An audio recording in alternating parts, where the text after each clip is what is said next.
আগের পার্টগুলোয় আপনাদের চন্দননগর স্টেশন থেকে, মানকুণ্ডু স্টেশন থেকে, চন্দননগর ফেরিঘাট থেকে শুরু করে চন্দননগর জয়ন্তী পুজোর রুট গাইড দেখিয়েছিলাম।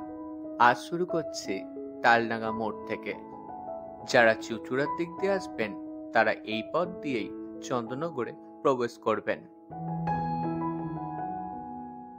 এখান থেকে সোজা গিয়ে আপনারা দুটি ছোট প্যান্ডেল দেখতে পাবেন। সেখান থেকে এগিয়ে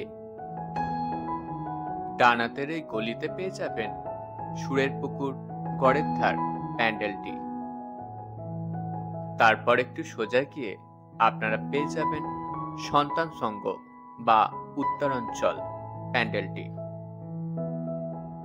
সেখান থেকে এগিয়ে এই রাস্তার ভেতরে কিছুটা গেলে আপনারা পেয়ে যাবেন কাটাপুকুর ও কাটাপুকুর চৌমাথা প্যান্ডেল দুটি।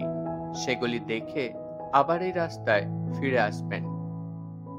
দিয়ে সোজা গিয়ে আমরা পৌঁছে যাব পালপাড়া পূজা প্যান্ডেলে।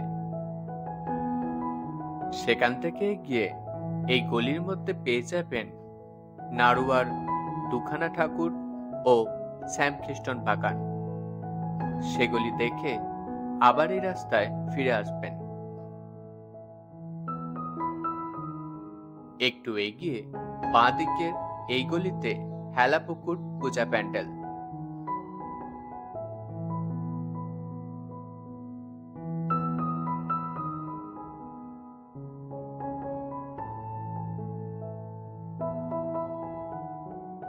তারপর আরেকটু এগোলে বিদ্যালঙ্কার।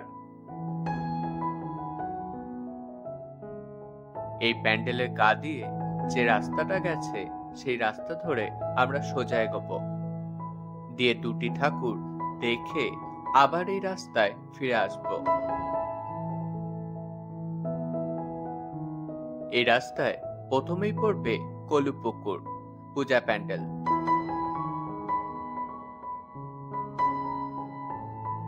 তারপর আরেকটু এগোলে ভাগার মোড় পূজা প্যান্ডেল।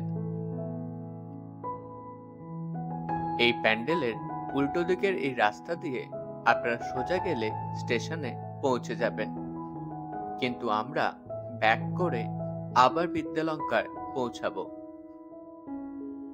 দিয়ে এই রাস্তা ধরে সোজা এগোবো। প্রথমেই পড়বে তালপুকুর ধার। আরেকটু এগিয়ে এই মোড়ের মাথা দিয়ে সোজা গেলে বাগবাজার পূজা প্যান্ডেল, যেটা আগে আমরা দেখিয়ে দিয়েছি। তাই এবার আমরা যাব বাঁ দিকে বাগবাজার চৌমাথা।